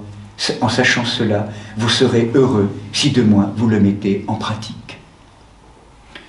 Lavez-vous les pieds les uns des autres. Aimez-vous les uns les autres. C'est vraiment l'acte de l'amour qui va venir s'incarner en acte, vraiment, dans cette parole. Bon, ça reste pour chacun d'entre nous, sans doute difficile de concevoir. C'est vraiment le don de sa vie aussi les uns pour les autres. Encore une fois, dans l'agapé. Pas de manière aveugle, pas de manière complaisante, encore une fois. C'est toujours cette mesure de l'agapé. Et là, c'est vrai que devant ce bouleversant moment du lavement des pieds, qui a été beaucoup accompagné ces dernières années, on le vit régulièrement, mais peut-être simplement vous rappeler ces belles paroles du Père Maurice Zundel. Quelques paroles émanant de Maurice Zundel, qui donc témoigne dans un de ses livres, une des contemplations, en 1965. Il nous dit, la dernière consigne de notre Seigneur, c'est étonnant, ce n'est pas d'aimer Dieu, c'est d'aimer l'homme. Ce qui est tellement extraordinaire, tellement surprenant, que cela tient du miracle. Il ne s'agit pas d'aimer dans l'abstrait, un Dieu qui a finalement pris notre visage, un Dieu qui finalement a toutes nos limites et qui est l'expression de nos options passionnelles. Il s'agit d'aimer l'homme, tout homme, chose difficile, car il est impossible de tricher, parce que l'homme est plein de limites et qu'il n'est pas naturellement aimable. Sans doute quelques hommes peuvent susciter notre sympathie, mais combien d'autres nous semblent repoussants. Donc, finalement, la dernière consigne de notre Seigneur, en nous révélant à nous-mêmes, en nous donnant la possibilité de nous joindre les uns les autres, nous révèle tout d'un coup qui est Jésus, qui est Dieu, comme la respiration de notre cœur, comme l'espace infini où notre liberté s'accomplit, comme le trésor infini qui peut seul donner à la vie humaine un sens, une dimension digne de nous. À travers cet agenouillement de Dieu qui se met à genoux de cette humanité, ce que nous rappelle bien sûr Jésus, c'est qu'il vient prendre par-dessous cette humanité, laver les pieds, l'humanité entière et tous ces pieds qui ont marché, tous ces symboles de cette marche fatiguée dans la nuit, et il vient comme soutenir ces pieds, les laver, les nettoyer, pour leur dire que tout le monde est digne et capable de recevoir ce don d'amour. C'est digne de cette filiation royale. Mais l'agapé, encore une fois, c'est pas la complaisance, c'est pas encore une fois de dire une espèce de mollesse, tout est bon, tout est... Il est, à travers ce lavement des pieds, c'est aussi de rappeler la rigueur de l'amour. La rigueur, suffisamment aimer quelqu'un pour lui dire stop, c'est plus possible. Ça peut aller jusque-là aussi. Et c'est souffrant, c'est crucifiant. On aimerait tellement accueillir et dire, et quand ça va trop loin, quand on... aimer suffisamment quelqu'un pour lui dire stop, c'est ça aussi lui laver les pieds. Laver les pieds par la douceur et aussi par la rigueur. Pour mettre un cadre à une démesure. Ou pour caresser quand c'est vraiment tellement de douleur et de difficultés dans la vie. Une caresse. Dieu, par ce lavement des pieds, nous caresse. Et en même temps, il nous secoue. Il vient nous rappeler. Il vient nous inviter à devenir véritablement au rendez-vous de l'histoire. Hein, où es-tu, être humain? Où es-tu, homme, femme? Enfin, en tout cas, dans cette dimension ontologique. Donc c'est vraiment cette dernière consigne, c'est vraiment le fait, comme on le rappelait, que vraiment, comment mieux prouver que le royaume de Dieu est à l'intérieur de nous-mêmes, qu'en s'agenouillant lui-même, devant ses disciples et en leur lavant les pieds et en faisant à leur égard le geste de l'esclave, geste scandaleux en apparence qui opère la transmutation. Là de nouveau Jésus nous rejoint dans un lieu où on ne l'attend pas. Il nous déplace sans arrêt. Il nous invite à ébranler ou à faire exploser toutes nos représentations de l'amour et de Dieu dans des lieux improbables, dans des lieux où le commun des mortels ne peut pas l'attendre. C'est pour ça que le langage qu'il nous donne à voir maintenant, c'est un scandale. C'est le langage de la croix, c'est un scandale pour les Juifs, et puis folie pour les Grecs, en tout cas pour le monde psychique. C'est autre chose. Il nous fait comprendre que la suprême grandeur de Dieu, c'est son humilité, c'est son amour. C'est ce qui a touché au cœur Saint François. La grande conversion de Saint François devant la croix de San Damiano, c'est le moment où il découvre que Dieu, Jésus est venu pour les pauvres, pour les petits. L'humanisation de Dieu. L'humilité de Dieu. Dieu se fait impuissant par amour.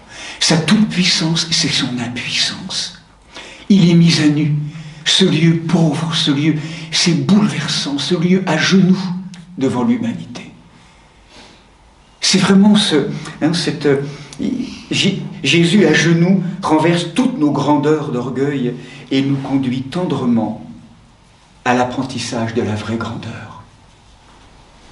Et il donne aux plus petits la possibilité de devenir quelqu'un. La grandeur de Dieu n'est pas autre que celle qui s'exprime dans l'agenouillement du lavement des pieds. Voilà, je viens prendre soin de tes pieds, de tout l'être humain qui est là dans les pieds. Voilà, je viens te soulever, je viens te prendre dans la nuit, là où tu marches dans la nuit, et je viens soulever tes pieds, les laver, les purifier, les enluminer de lumière pour te soulever dans la lumière. Pour te rappeler que ta dignité d'appartenance. Et voilà, peut-être de manière ultime, ce matin, face à ce moment bouleversant, c'est que, bien, autant il y avait une personnalité qui est une femme au cœur des disciples proches de Jésus, tellement proche, qui est Marie-Madeleine, qui, elle, à l'image de Marie, Mère de Dieu, a brisé la fragrance de son parfum de nard pour signifier combien elle avait entendu le message d'amour, de l'amour qui va jusqu'à aimer à l'extrême, briser tout pour expanser cet amour. Et Myriam de Magdala l'a comprise, l'a compris. Ce n'est qu'en brisant son cœur qu'on pourra vraiment... C'est pas en rajoutant, c'est en brisant, c'est en étant défait, en diminuant que ça va apparaître, que le secret du jaillissement de la vie d'amour, que ce nectar d'amour va apparaître. C'est en diminuant, en s'oubliant, en faisant attention les uns aux autres le plus possible, en sortant du moi, moi, pour aller vers les autres, en prenant soin des autres, en brisant son cœur. C'est ça le secret que nous rappelle Jésus. C'est ça son secret. Myriam l'a compris. Ce don d'amour, ce lavement des pieds qu'elle n'a pas vécu, en tout cas, alors elle-même, quelque part, elle a fait ce geste que fait Jésus avec les apôtres, elle l'a fait avant à Jésus finalement, en fait. Hein, là, ce geste d'aller vraiment... Là, c'est une femme, c'est l'humanité en Marie-Madeleine qui vient en fait, justement, accompagner Jésus dans une extrême onction pour lui dire, humanité, que je suis, j'ai compris, j'ai entendu, et je viens te rejoindre, mon Seigneur et mon Dieu et mon Roi, pour te porter dans mon amour et t'inviter à cheminer maintenant vers la mort. Et Jésus, finalement, voilà, donc, fait ce lavement des pieds aussi à ses apôtres, donc à ce moment-là, donc après, mais là, je veux en venir maintenant à cette notion donc, qui conclut, en tout cas qui poursuit le chapitre 13, et je m'arrêterai là ce matin. Donc ainsi, ayant ainsi parlé, Jésus fut troublé intérieurement. Il déclara solennellement, « Amen, amen, je vous le dis, l'un de vous me trahira. » Les disciples se regardaient les uns les autres et se demandant de qui il parlait. Un des disciples, celui-là même que Jésus aimait, se trouvait à côté de lui, et Simon-Pierre lui fit signe, « Mais demande de qui il parle. » Le disciple se pencha alors vers la poitrine de Jésus, donc Jean, pour la tradition, et lui dit, « Seigneur, qui est-ce » Et là, Jésus répondit, on peut imaginer, donc Jean à la tête, donc vraiment la tête sur le cœur de Jésus. Et là, il dit vraiment dans les cheveux de Jean, celui à qui je donnerai la bouchée que je vais tremper. En fait, il le dit, mais il n'y a que Jean qui l'entend. Parce que Jésus veut protéger Judas et les apôtres. Il sait qu'il va le trahir. Mais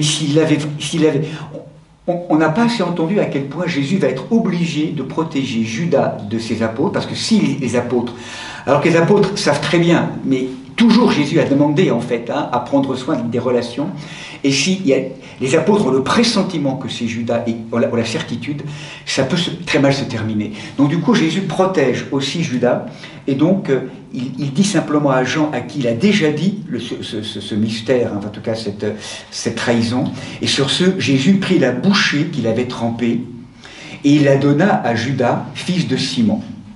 C'est à ce moment, alors qu'il avait offert cette bouchée, que Satan entra en Judas. Alors, certains disent que là, c'est la communion. C'est pas la communion, je crois pas. Dans le rituel à l'époque, Jésus a vraisemblablement déjà donné la communion à tous les apôtres au corps et au sang, et il finit le repas finalement, en fait, en donnant à Judas un reste de bouchée de pain en fait qui trempait dans l'agneau en fait. Donc c'est ce pain avec trempé dans ce qui était l'accompagnement. Il la donne à Judas. C'est à ce moment-là alors qu'il lui avait offert cette bouchée que Satan entra en Judas. Et Jésus lui dit alors, ce que tu as à faire, fais-le vite. Aucun de ceux qui se trouvaient là ne comprit. Tout ça se passe sans qu'aucun des apôtres n'imagine, peuvent le pressentir, en tout cas aucune lumière est mise sur l'acte qui est en train de se passer. Jésus le sait, Judas le sait, Jean le sait, c'est tout. Ce que tu as à faire, fais-le vite. Et comme Judas tenait la bourse, quelques-uns pensèrent que Jésus lui avait dit d'acheter ce qui était nécessaire pour la fête, ou encore de donner quelque chose aux pauvres.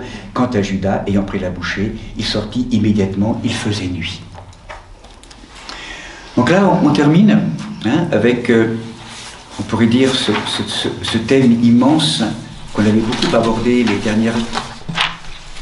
c'est pas grave, qu'on avait beaucoup abordé les dernières années. Voilà, donc... Quand on parle de la nuit, merci. Quand on parle de la nuit, particulièrement associée à l'évangile de Jean, il y a un personnage qui est là, un personnage incontournable, l'homme de la nuit, l'homme qui symbolise la nuit, qui est un homme aussi énigmatique, mystérieux. Vous connaissez bien toute cette histoire, à la fois difficile parce qu'elle nous fait aussi entrer, si nous l'intériorisons, avec toute la dimension ombrageuse de notre être, hein, c'est Judas. Donc Judas, c'est pas le temps aujourd'hui, là maintenant, le moment d'approfondir ce thème. On l'a abordé, voilà, des livres aujourd'hui qui, vous savez, approchent beaucoup ce thème. Simplement se rappeler que Judas, hein, donc on parle de Judas comme de l'homme de la nuit, c'est en même temps celui qui est intéressant dans le sens où c'est vraiment un homme qui peut nous rejoindre régulièrement. Et vous le savez, c'est très intéressant, l'itinéraire de Judas est d'abord l'itinéraire d'un homme déçu. Il trahit parce qu'il est déçu. Je crois qu'il ne faut jamais perdre de vue cette histoire-là.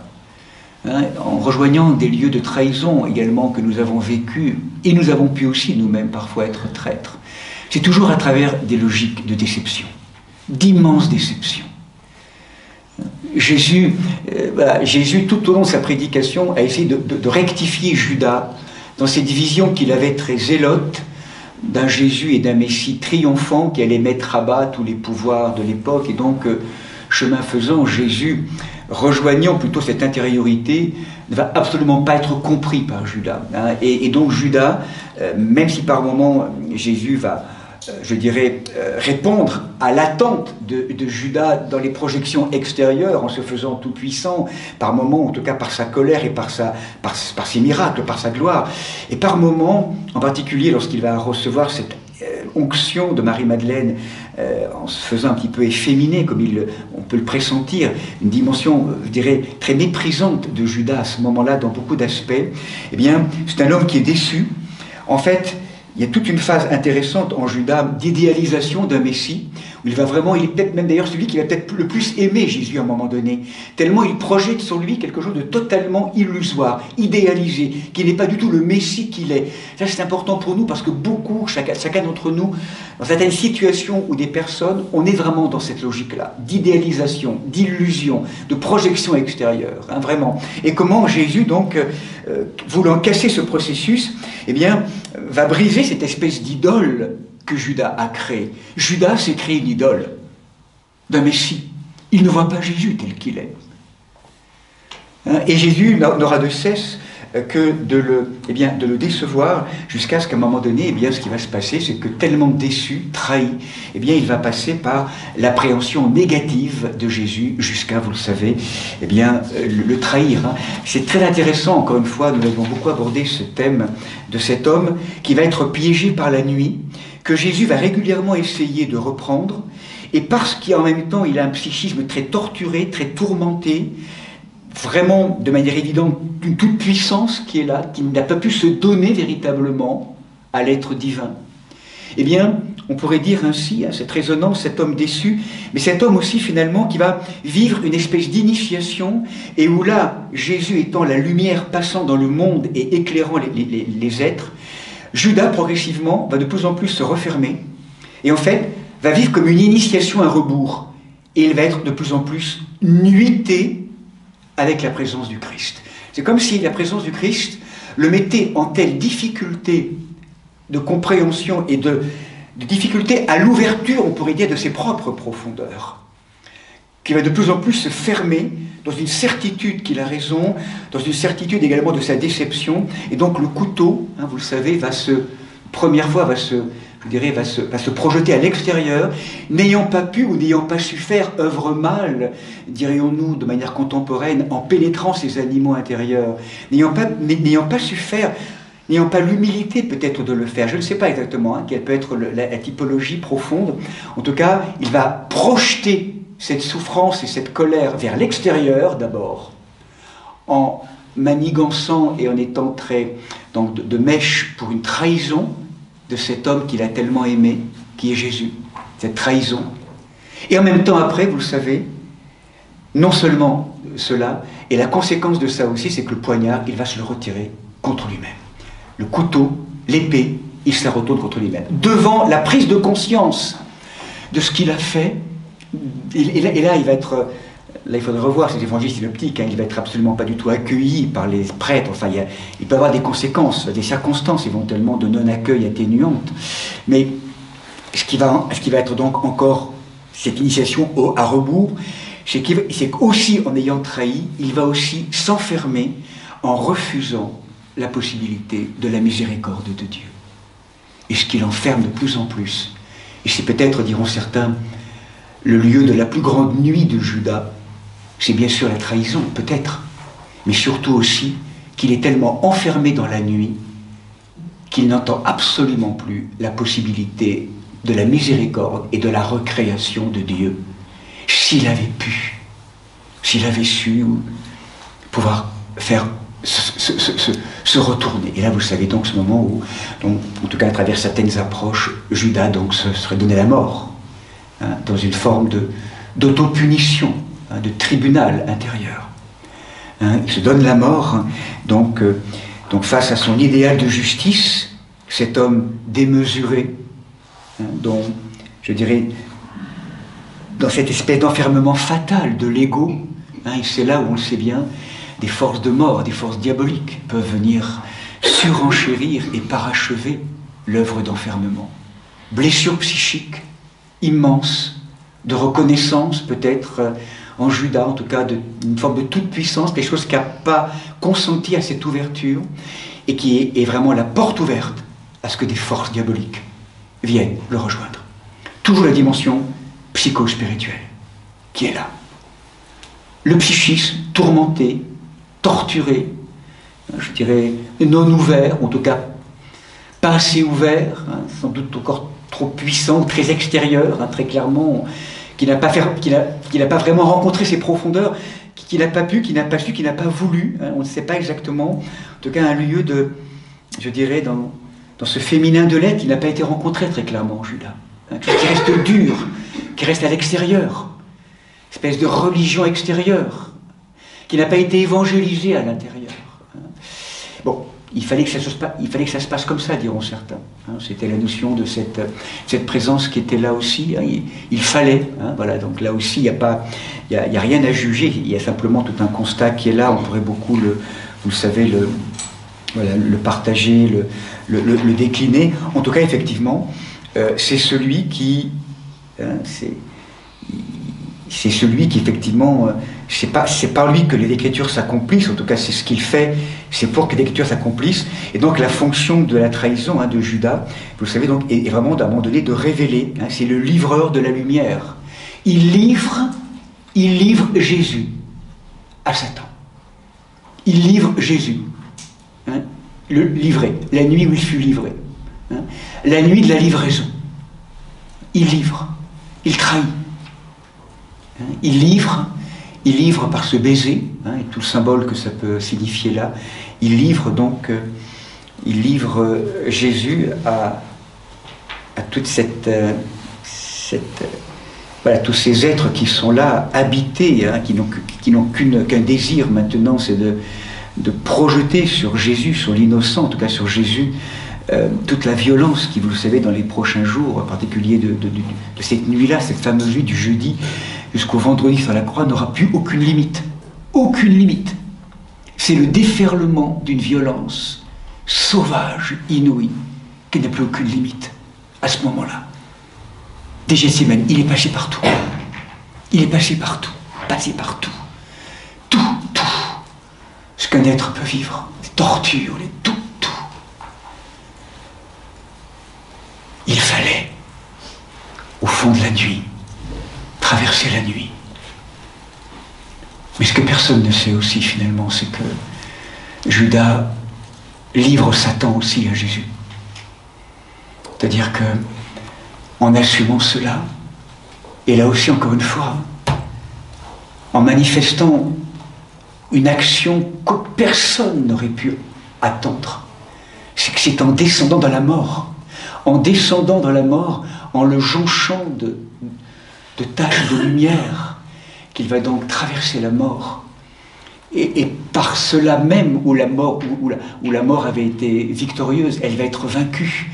En assumant la mort, en rencontrant Satan, en allant jusqu'au bout, Judas finalement livre Satan à Jésus sur la croix. Et c'est la grande victoire que nous célébrerons ensemble le dimanche de la résurrection. Traverser la nuit. Ce que nous montre Jésus, voilà, au-delà des personnages qu'on pourrait encore une fois approfondir, je vais m'arrêter là maintenant, c'est comment, de nos nuits, en consentant à la nuit, ma nuit, je pourrais presque dire, je ne la subis plus, je vais décider, puisqu'elle m'est demandé de la traverser, je l'entends ainsi comme ça, c'est comme ça que je la reçois, quelle que soit la nuit que j'ai à traverser, je décide de choisir de la traverser. Je choisis de la traverser. Et pour en faire avec Jésus, avec Marie, un chemin de jour après jour, de transformation, de transfiguration, où j'apprends à être de moins en moins objet, de moins en moins victime, mais de plus en plus sujet, debout, dans cette plongée.